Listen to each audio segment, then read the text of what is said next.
बाजार को लगातार मात देना कुछ निवेशक कैसे कर पाते हैं। आज हम बात करेंगे पीटर लिंच की, एक ऐसे जीनियस की जिन्होंने ना सिंपल से सिद्धांतों और जबरदस्त मेहनत के दम पर इन्वेस्टिंग की दुनिया ही बदल दी। अब सोचिए, चाहे इलेक्ट्रिक गाड़ियों की बात हो या एआई का जमाना, किसी भी नई इंडस्ट्री में सही कंपनी चुनना मतलब बहुत बड़ा दांव लगाने जैसा है ना।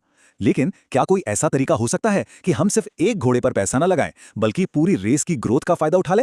तो पीटर लिंच के बारे में जो पहली चीज आपको हैरान कर देगी वो ये है कि उन्होंने इन्वेस्टिंग का एक सबसे बड़ा, सबसे पवित्र नियम तोड़ दिया। नियम था, सिर्फ वही खरीदो जिसके बारे में आप जानते हो।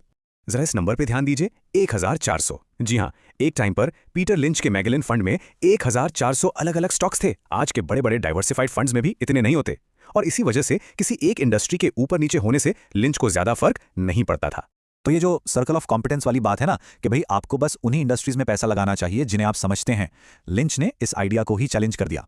उनके लिए ज्ञान की कोई बाउंड्री नहीं थी, बस सीखने का जज्बा होना चाहिए। चलिए अब लिंच के सबसे पावरफुल मेंटल मॉडल्स में से एक को समझते हैं, और इसके लिए ना हमें इतिहास में थोड़ा पीछे चलना होगा, एक ऐसे दौर में जहां लोगों की किस्मत रातों रात बदल जाती थी। ये बात है 1800s के दशक के कैलिफोर्निया गोल्ड रश की। सोने की खबर ऐसी फैली जैसे जंगल में आग। हजारों लोग दौलत और शोहरत की उम्मीद में भागे चले आए। ये उस दौर का सबसे बड़ा बूम था। लेकिन बड़ा सवाल यह है कि जो हजारों लोग मीलों दूर से सोना खोजने आए थे, क्या वो सबके सब अमीर बनके लौटे? हकीकत तो कुछ और ही थी। ज्यादातर लोग खाली हाथ वापस लौटे, उनके सपने मिट्टी में मिल गए। लेकिन पर्दे के पीछे एक बिल्कुल अलग कहानी चल रही थी।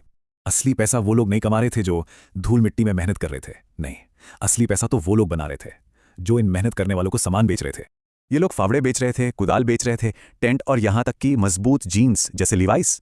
इन्हें इस बात से कोई मतलब नहीं था कि सोना किसे मिलेगा, क्योंकि इनका सामान तो हर किसी को चाहिए था। और बस यही है पिक्स एंड शॉवेल स्ट्रैटेजी, और इसी आइडिया को पीटर लिंच ने शेयर बाजार में इस्तेमाल किया। तो सवाल यह है कि लिंच ने इतिहास के इस सिंपल से सबक को एक ऐसी कमाल की स्ट्रैटेजी में कैसे बदला जिसने उन्हें वॉल स्ट्रीट का लेजेंड बना दिया। मतलब किसी ट्रेंड के डायरेक्ट विनर यानी माइनर पर दांव लगाने के बजाय आप उन जरूरी सप्लायर्स या टेक्नोलॉजीज में इन्वेस्ट करते हैं जिनकी जरूरत उस रेस में शामिल हर खिलाड़ी को है। ये वो फावड़े और कुदाल हैं। इसे ऐसे समझिए, जैसे घुड़दौड़ में किसी एक घोड़े पर पैसा लगाने के बजाय आप उस कंपनी में पैसा लगाएं जो सभी घोड़ों के लिए नाल बनाती है। घोड़ा कोई भी जीते, आपका फायदा पक्का है। पीटर लिंच ने खुद कहा था पीसी बूम के टाइम पर कि 100 लड़ने वालों में से किसी एक पर दांव मत लगाओ, उस कंपनी पर दांव लगाओ जो उन्हें गोलियां बेचती है। और यही उन्होंने माइक्रोसॉफ्ट और इंटेल में इन्वेस्ट करके किया। ये सोचने के बजाय कि कौन सा कंप्यूटर जीतेगा, उन्होंने उनमें पैसा लगाया जो सबको प्रोसेसर और सॉफ्टवेयर बेच रहे थे। लेकिन सवाल यह है कि उन्होंने ये सही प्रॉक्सीज ढूंढी कैसे? उनका फॉर्मूला बड़ा सिंपल था। स्टेप 1, एक बड़ी थीम पकड़ो। स्टेप 2, ऐसी कंपनियां ढूंढो जिनकी कमाई लगातार बढ़ रही हो। और स्टेप 3, पीईजी रेशियो का इस्तेमाल करो। अब ये पीईजी रेशियो क्या है? ये पीई रेशियो को अर्निंग्स ग्रोथ रेट से डिवाइड करके निकाला जाता है। ये बताता है कि क्या कोई स्टॉक अपनी ग्रोथ के हिसाब से सस्ता है या महंगा। लिंच हमेशा 1.0 से कम का पीईजी रेशियो ढूंढते थे, मतलब स्टॉक अंडरवैल्यूड हो सकता है।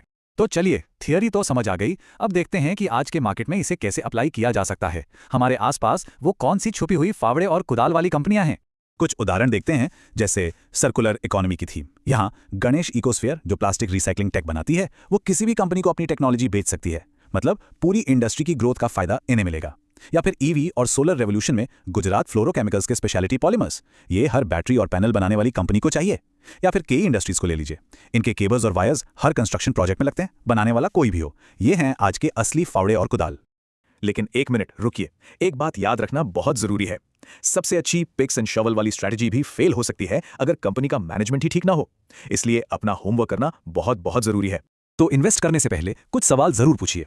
क्या इन्वेस्टमेंट की जो वजह सोची थी वो सही साबित हो रही है? कंपनी अपने प्लांट का कितना इस्तेमाल कर रही है? कस्टमर उनके प्रोडक्ट को कितना पसंद कर रहे हैं?